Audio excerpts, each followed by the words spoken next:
यो अहिले पुरा यस्तो छ नि त अब यो हप्ता दिनभित्रमा त पुरै पानीले भरिन्छ नि त अनि अहिले खिचेर अनि फेरि पछि चाहिँ अनि फेरि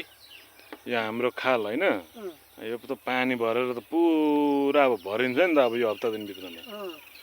पानी परेपछि त्यही भएर अनि फेरि अनि यो हालिदिने दुईटा पुग्थे एउटाले 16,000 मा एउटाले 17 तनखा पाएछ तनखा पाएपछि भारू 16,000 मा एउटाले 17,000 मा उता डोटीतिरको है बझाङतिरको केटा दुईटाले मुन्टा मुन्टा बलिया बलिया थिए कुकुन